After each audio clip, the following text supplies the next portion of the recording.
Welcome back to our channel Vidya Vriksh. आज हम लोग सीखेंगे एक नई टॉपिक के बारे में। पिछली वीडियो में हम लोगों ने देखा था मूल राशियों और मूल मात्राओं के बारे में। मूल राशि हमने देखा था, मूल राशि 7 प्रकार की होती है और जो पूरक राशि होती जो अंतरराष्ट्रीय मात्रक प्रणाली के अंतर्गत आती है। अंतरराष्ट्रीय मात्रक प्रणाली के अंतर्गत लगभग 9 राशियां रखी जाती है, 7 मूल राशियां और 2 विषम राशियां। मूल राशियों के मूल मात्रक होते हैं और जो किसी पर आधारित नहीं होते, जिनको मानक रखा गया है ना, जिनको मानक रखा गया है। विश्व स्तर पर एक मानक तैयार किया गया जो पूरे विश्व में गया। तो आज उन्हीं मात्रकों के बारे में हम लोग डिस्कस करने वाले हैं कि उन मात्रकों की परिभाषा किस तरीके से डिफाइन की जा सकती है और ये मात्रकों की स्थापना, इन मात्रकों का मानक कब तैयार किया गया था और किसके आधार पर ये मात्रक की डिफिनेशन दी जाती है। तो 7 मूल मात्रकों के बारे में हम लोग आज जानने वाले हैं और उनके कुछ संबंधों के बारे में भी हम लोग डिस्कस करेंगे। ठीक है, तो आइए देखते हैं पहला मात्रक। देख लेते हैं मूल मात्रक। मूल राशि, मूल राशि, फंडामेंटल,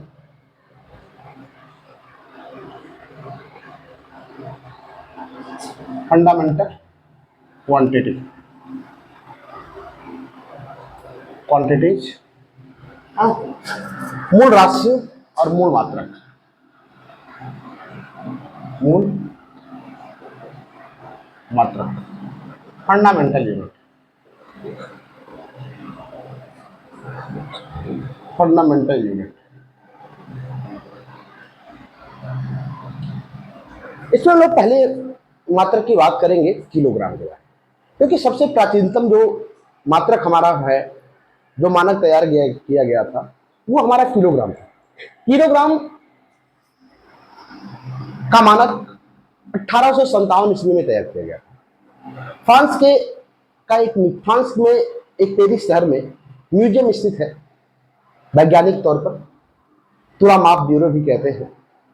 और उस म्यूजियम के अंतर्गत में एक प्लेटिनम इरेडियम का एक टुकड़ा रखा गया है, बेलन का एक टुकड़ा है। बेलन समझते होंगे आप लोग, बेलन ही बोलते। इस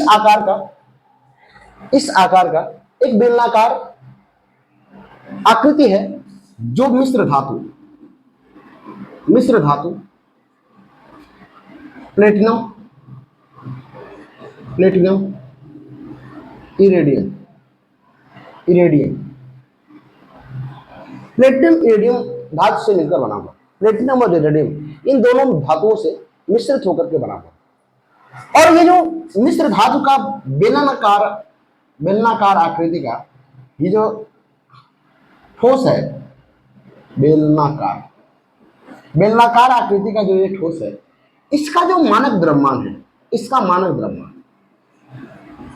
द्रव्यमान, इसी को हम लोगों ने 1 kg मान लिया।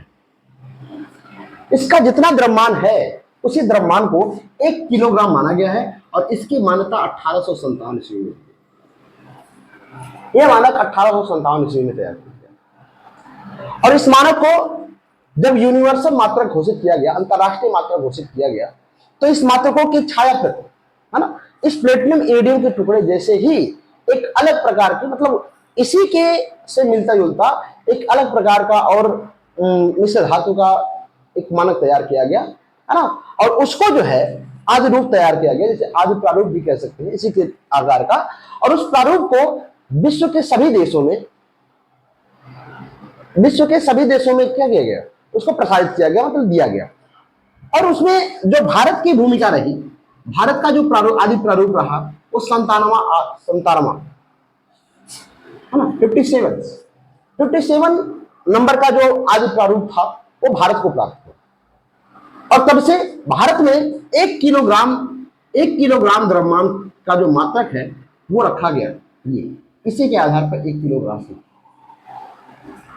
57वां जो आदि प्रारूप था वो भारत को दिया गया और उसे आज भी भारत के राष्ट्रीय मापतोल ब्यूरो, अनुसंधान ब्यूरो दिल्ली में उसको रखा गया है, म्यूजियम के अंतर्गत रखा गया है। और उसी के आदि प्रारूप के आधार पर पूरे भारत में छोटे छोटे बाट जो हम लोग आमतौर पर वजन करने के लिए उपयोग करते हैं, वो आम दुकानों पर देखने को मिलता है। काफी मारिए। तो आइए इसके डेफिनेशन लिखते हैं। इसके डेफिनेशन लिखते हैं।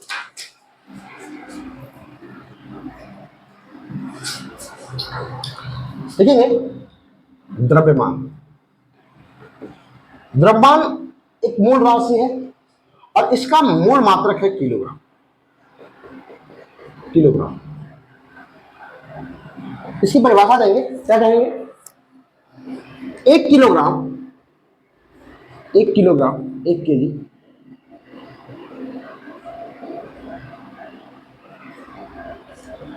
वह मान है या वह द्रव्यमान है,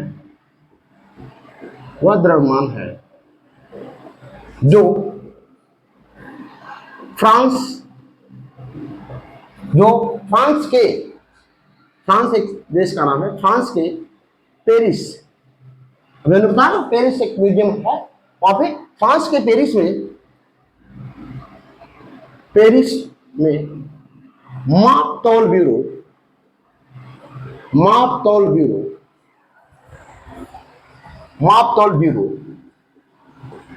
ब्यूरो में इस वे रखे प्लेटिनम इरेडियम बेलनाकार मिश्र धातु के द्रव्यमान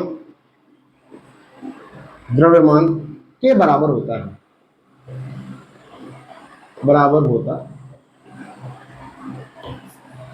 इसके बराबर होता है।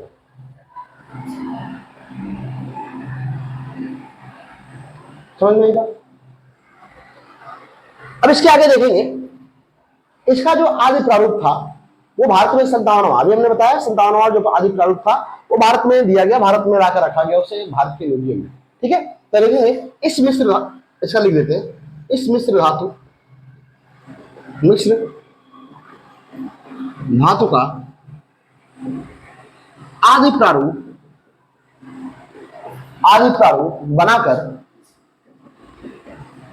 बनाकर संसार के सभी देशों में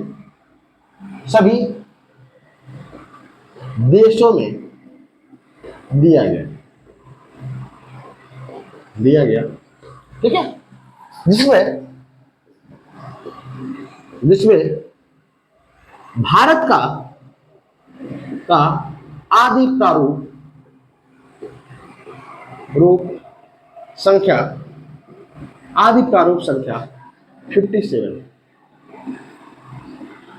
57 है, जो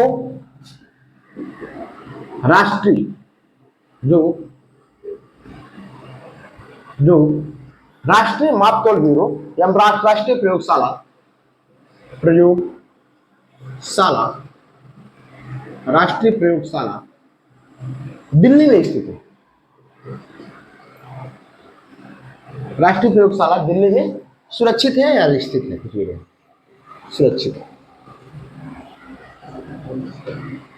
ये हमारी 1 किलोग्राम की डेफिनेशन है। 1 किलोग्राम कोई मानक पहले से नहीं था, यह मापतौल ब्यूरो के अंतर्गत ये एक मानक रखा गया, एक सिलेंडर रखा गया। सिलेंडर में होलोग्राम बनाया था, आपको होलोग्राम हमने बना रखा था। ये इस तरीके का प्रारूप था और इस प्रारूप का जो द्रव्यमान था ये प्लेटिनम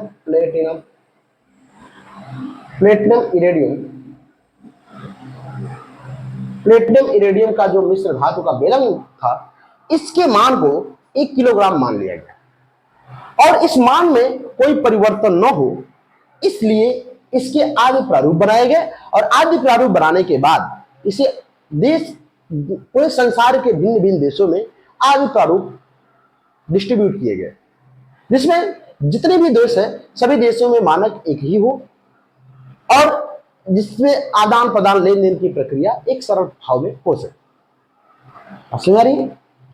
तो आइए देखते हैं कुछ द्रव्यमान। तो 1 किलोग्राम एक द्रव्यमान है 1 किलोग्राम से भी कुछ छोटे द्रव्यमान होते हैं, कुछ बड़े द्रव्यमान होते हैं। तो द्रव्यमान के बहुत सारे मात्रक होते हैं, है ना।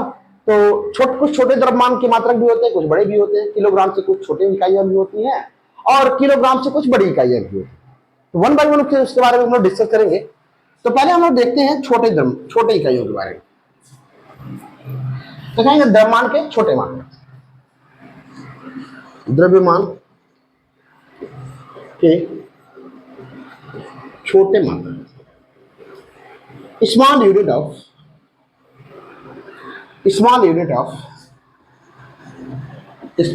Of mass. किलोग्राम का ये होता है मास, इंग्लिश लिख देंगे मास, है ना। द्रव्यमान के छोटे मात्रक। अब द्रव्यमान के छोटे मात्रक की बात करें तो हम कहेंगे 1 किलोग्राम, केजी कह लेते हैं। किलोग्राम को हम लोग केजी से रिप्रेजेंट करते हैं, ठीक है। तो 1 किलोग्राम बराबर होता है 1000 ग्राम, 1000 ग्राम, ठीक है। और 1 किलोग्राम बराबर हम लिख सकते हैं कितना, 10 के पावर 3 ग्राम लिख सकते हैं। अब देखिए क्या इसको इस तरीके से लिखा जाता है, 1 केजी इज इक्वल टू 1 10 के घात 3 गुणे 1 ग्राम। और ये इधर गुणे है, इधर जाएगा तो भागे हो जाएगा, तो लिख सकते हैं 1 ग्राम इज इक्वल टू 1 बट्टे में 10 के पावर 3 केजी। ये जब कोई भी मान 1 के बटे में होता है तो इसको हम ऊपर ले जाते हैं, तो ये जो घाते हो जाती है ऋणात्मक हो जाती है, तो कह देंगे 1 gram is equal to 10 to the power -3 KG.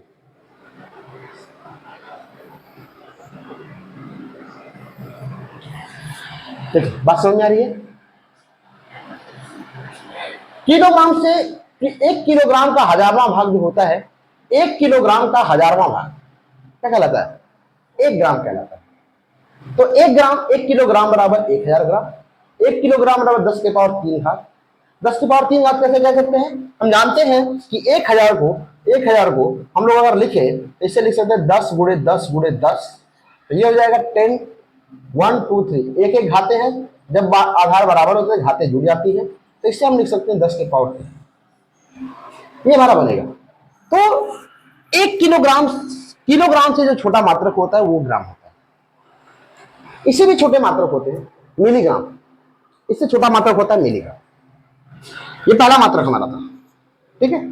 दूसरा देखेंगे, एक ग्राम बराबर 1000 मिलीग्राम।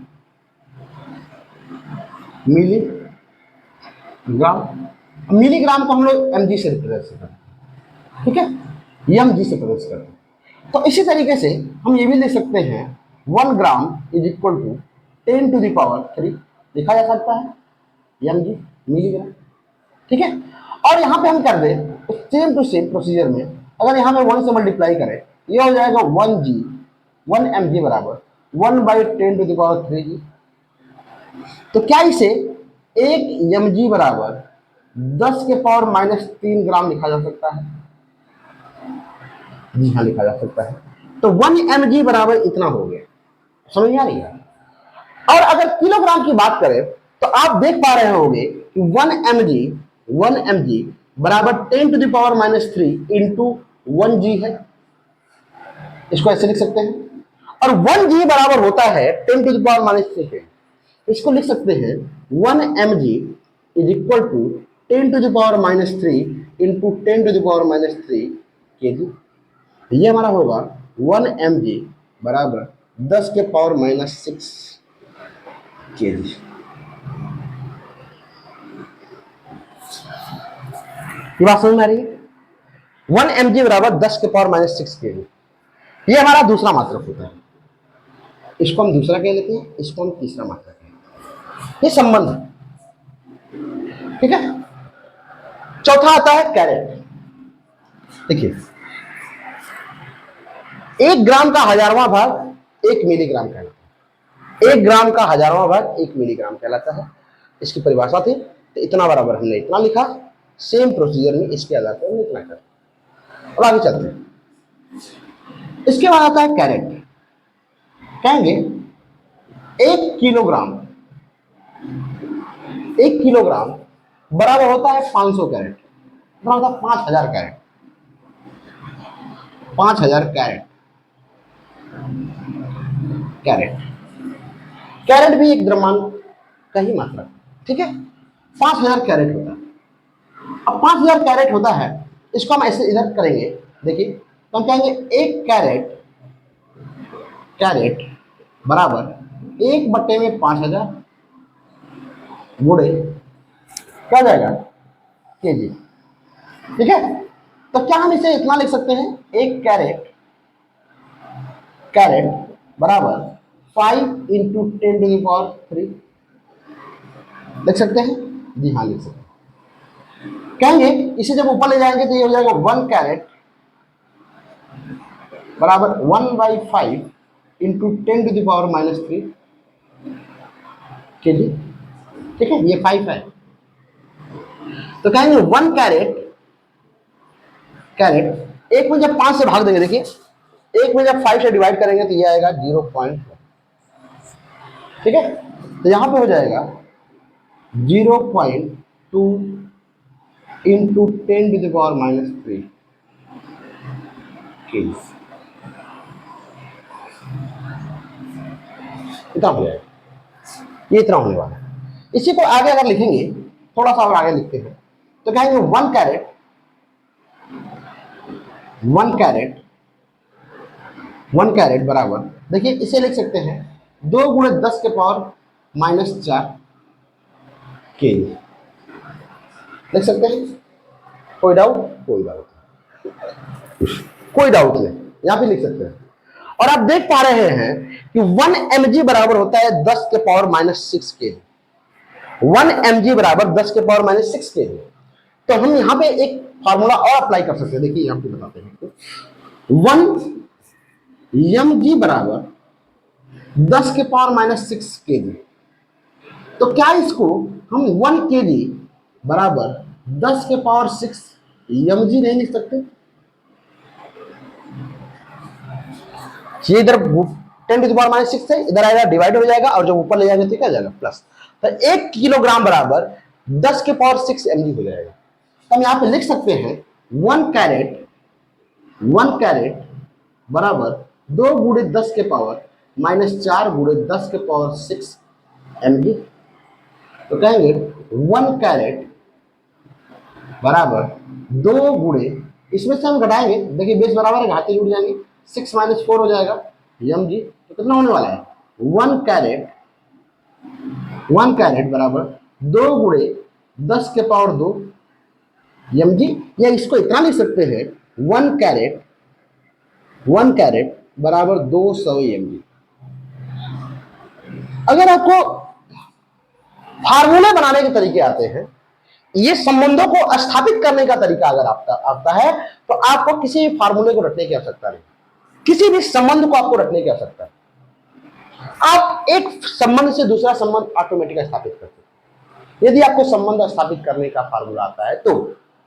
और यदि नहीं आता है तो आपको चीजें रटनी पड़ेगी, जब रटनी पड़ेगी तो जाहिर सी बात है आप बोल पाओगे। तो किसी भी चीज को लंबे समय तक याद करने का सरल तरीका ये है कि आप उसे न रट करके आप उसे समझ सकते हैं, और अगर आप समझ सकते हैं तो आप उन चीजों को बहुत ही आसानी के साथ क्या कर सकते हैं, लंबे समय तक रख सकते हैं, ठीक है। तो आइए अगला देखते हैं, अगला देखते हैं, इसे इरेज करते हैं ना। अभी छोटे मात्रक और है, एक दो और मात्रक है,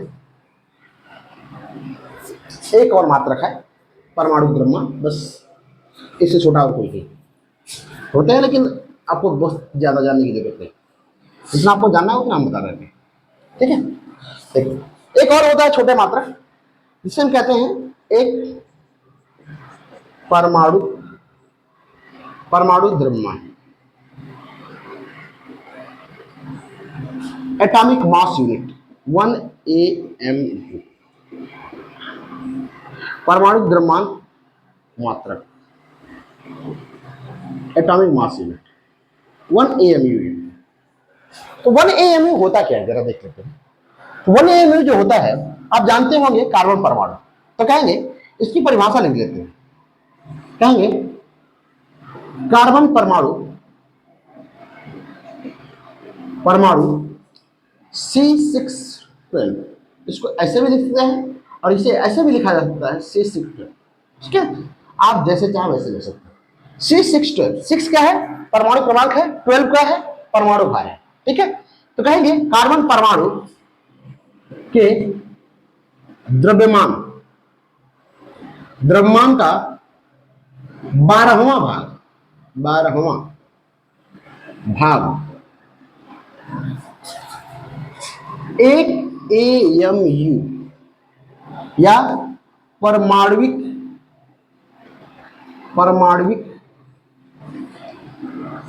द्रव्यमान इकाई, परमाणविक द्रव्यमान इकाई कहा जाता है, कहा जाता है।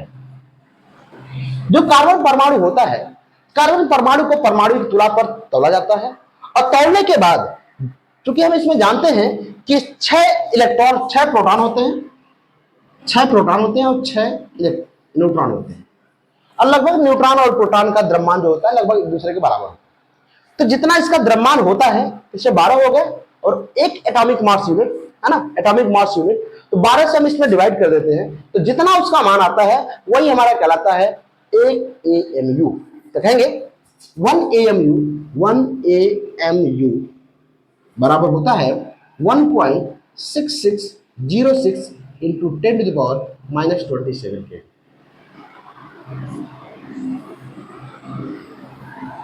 ठीक है, और यहीं पे अगर हम प्रोटॉन का द्रव्यमान देखें, मास ऑफ प्रोटॉन, तो ये होता है 1.67 इंटू 10⁻⁻27।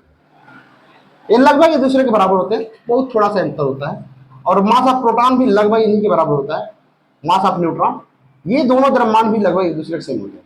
लेकिन अगर इनमें डिफरेंस की बात की जाए तो इनमें डिफरेंस भी होता है लगभग 35 से 36 गुना का, 36 से 40 गुना का इनके बीच में डिफरेंस होता है। और उसको हम आगे जब आपको आवश्यकता पड़ेगी परमाणु संरचना जब पढ़ाएंगे तो उसमें आपको बता देंगे। इसमें इसके यहाँ तक तो सेम होने वाला है, 2 डिजिट सेम होती है, तीसरे और चौथे डिजिट में थोड़ा सा अंतर होता है। तो ये परमाणु द्रव्यमान में कुछ छोटे मात्रक। अब हम बड़े मात्रकों की बात कर लेते हैं। बड़े मात्रक क्या होते हैं? परमाणु द्रव्यमान। ठीक है, तो ज्यादा इरेज करने की जरूरत नहीं है यहाँ पे। ठीक है, ज्यादा कुछ इरेज करने की जरूरत नहीं, बस थोड़ा सा इरेज करेंगे, ज्यादा नहीं इरेज करेंगे, बस थोड़ा सा इरेज ये होगा। यहाँ पे जो हमारा छोटा रखा हमने तो यहाँ पे बड़ा कर देंगे, यहाँ पे स्मॉल रखा हमने वहां पे बिगेस्ट कर देंगे, बिगेस्ट यूनिट ऑफ मास। द्रव्यमान के बड़े मात्रक बिगेस्ट यूनिट ऑफ मास। द्रव्यमान के बड़े मात्रक क्या होते हैं? द्रव्यमान का बड़ा मात्रक, द्रव्यमान का जो बड़े मात्रक की बात करें तो किलोग्राम तो होता ही है, 1 किलोग्राम, ये बड़ा मात्रक है। 1 kg, 1 किलोग्राम। इससे एक बड़ा मात्रक होता है द्रव्यमान का, इससे एक बड़ा मात्रक होता है जिसे स्लग कहते हैं। क्या कहते हैं? स्लग, सॉरी, स्लग कहलाता है, अंग्रेजी में इसे हम लोग स्लग कहते हैं। 1 स्लग बराबर होता है 14.50 kg। एक स्लग बराबर इतना होता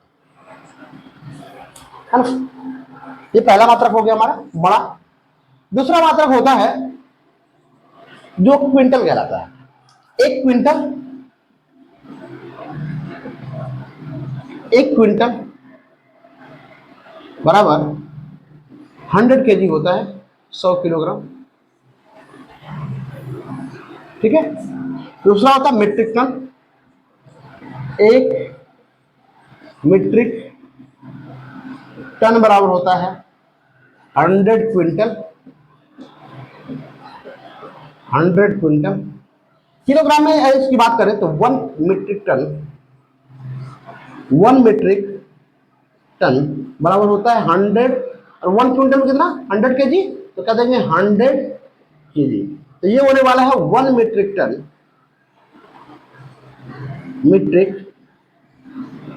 टन बराबर 100 × 100 कितना हो जाएगा? 10,000 केजी, ये होने वाला है 1 मीट्रिक टन। 1 मीट्रिक टन बराबर 10⁴ केजी। ठीक है, 10⁴ केजी, ये आपका मात्रा। इससे सबसे बड़ा, ये तो दो छोटे मात्रक हो, ये तीसरा था, सॉरी, ये पहला हो गया, ये दूसरा हो गया, तीसरा। हम बात करें सबसे बड़े मात्रक की, द्रव्यमान का सबसे बड़ा मात्रक, सबसे बड़ा मात्रक। द्रव्यमान के सबसे बड़े मात्रक की बात करें, द्रव्यमान का सबसे बड़ा मात्रक जो होता है वो होता है एक चंद्रशेखर सीमा। चंद्रशेखर सीमा 1 CSL, एक चंद्रशेखर सीमा। पहले हम लोग जान लेते हैं चंद्रशेखर सीमा होती क्या है और चंद्रशेखर सीमा की आवश्यकता क्यों पड़ी। तो भारत के एक बहुत ही सुप्रसिद्ध साइंटिस्ट हुए 19वीं सदी 20वीं सदी में, जिनका जो एस चंद्रशेखर थे, सुब्रमण्यम चंद्रशेखर, और जिन्होंने ये पता लगाया कि जो आकाश में तारे होते हैं, देखिए जिस वस्तु का उत्थान हुआ है, जो वस्तु बनी है, उसका एक निश्चित समय होता है। उस निश्चित समय के बाद वो वस्तु डिस्ट्रॉय होगी, फिनिश हो जाएगी, खत्म हो जाएगी, है ना। चाहे कोई भी हो, हम हो या कोई भी वस्तु हो, सजीव वस्तु या निर्जीव वस्तु, अगर किसी वस्तु का उत्थान हुआ है तो उसका खत्म होना भी, मतलब कि डिस्ट्रक्ट होना भी उसका निश्चित है। तो उसी तरीके से जैसे सूर्य, पृथ्वी, चंद्रमा और तारे, जो भी चीजें बनी हुई हैं, उनकी एक लिमिटेड आयु है। उस उम्र के बाद वो भी मर जाएंगे, मतलब वो अपना अस्तित्व खो देंगे। जिस तरीके से मैं आपको टीच कर रहा हूं, गाइड कर रहा हूं, मेरे अंदर प्राण है, लेकिन जब हमारे अंदर से प्राण निकल जाएगी, हमारी ऊर्जा जब विहीन हो जाएगी, हमारी शरीर ऊर्जा विहीन हो जाएगी, तो मेरी शरीर मृत घोषित हो जाएगी। और जब मृत घोषित हो जाएगी तो फिर मेरा कोई अस्तित्व नहीं रह जाएगा। मैं रहूंगा, मेरी बॉडी रहेगी, लेकिन मेरा कोई अस्तित्व नहीं। उसी तरीके से सूर्य, ये जो सूर्य है, तारे हैं, जब इनकी ऊर्जाएं खत्म हो जाएंगी तो इनका कोई अस्तित्व नहीं रह जाएगा। तो चंद्रशेखर जी ने इस पर अपनी एक विवेचना दी और उन्होंने बताया कि यदि कोई तारे हो, कोई भी अगर तारा हो, ब्रह्मांड में बहुत सारे तारे आपको देखने को मिलेंगे, बहुत सारी आकाश गंगाएं हैं और बहुत सारे तारे हैं। तो उन्होंने ये परिकल्पना दी कि अगर कोई तारा है और सूर्य से अगर कोई तारा है, यह सन है, तो सन के द्रव्यमान से अगर किसी तारे का द्रव्यमान 1.4 गुना ज्यादा हो, या तो 1.4 गुना हो या उससे ज्यादा हो, तो अगर 1.4 गुना हो या उससे ज्यादा हो, तो वो जो तारा होगा वो मरने के बाद क्या बनेगा? ब्लैक होल बनेगा। ब्लैक होल, ठीक है। और अगर इससे कम होगा, एक ज्यादा होगा, और अगर इससे कम होगा, 1.5 गुना से कम होगा, तो ये जो बनेंगे ये क्लस्टर और super cluster. Super cluster, cluster और सुपर क्लस्टर बनेगा। आसमान में आपको कुछ पिंड ऐसे दिखाई देते होंगे जो बहुत ही तेजी के साथ घूमते रहते हैं, है ना, और एक बहुत सूक्ष्म ऊष्मा होती है और वो बहुत तेजी के साथ घूमते रहते हैं, है ना। तो वो जो होते हैं वो पिंड कहलाते हैं, वो कहलाते हैं क्लस्टर और सुपर क्लस्टर। तो ये परिसीमा चंद्रशेखर जी ने दी थी कि यदि कोई द्रव्यमान, कोई सूर्य, कोई भी तारा हो और उसका द्रव्यमान अगर 1.5 गुना से ज्यादा हो, तो वह तारे मरने के बाद ब्लैक होल का निर्माण करते हैं। ये आगे की बात है। तो आप बस इतना समझ लीजिए कि ये चंद्रशेखर सीमा होती है। और चंद्रशेखर सीमा किसे कहते हैं? तो सूर्य के 1.5 गुणे द्रव्यमान को से ज्यादा अगर कोई भी मान हो, तो वो जो सूर्य के द्रव्यमान का 1.4 गुना जो द्रव्यमान होता है, वही चंद्रशेखर सीमा कहलाता है। ठीक है, तो आइए इसका मान लिख लेते हैं। 1 CSL Chandrashekhar limit is equal to mass of sun into 1.4 into 1.4। ठीक है, ये ऐसे लिखेंगे तो कहेंगे 1 CSL बराबर होता है 2.8 इंटू 10⁻30 केवी। 1 CSL बराबर होता है, ये जो मान होता है ये 1 CSL के बराबर होता है, CHL के बराबर होता है। एक चंद्रशेखर लिमिट बराबर इतना मान होता है। बात समझ आ रही?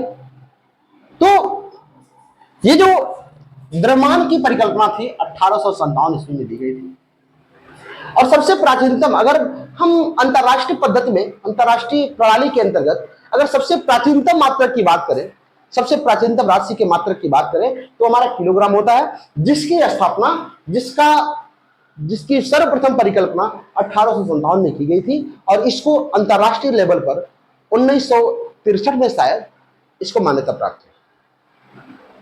ठीक है, तो आई होप आपको द्रव्यमान के बारे में संपूर्ण जानकारी समझ में आई है, और द्रव्यमान के अलग अलग जो मात्रक हैं, छोटे और बड़े मात्रकों के बारे में जानकारियां मिली है। ठीक है, तो अगली टॉपिक हम लोग देखेंगे मीटर के बारे में। ठीक है, मिलते हैं अगली वीडियो में, तब तक के लिए देखते रहिए Vidyavriksh. Thanks for watching the विद्यावृक्ष।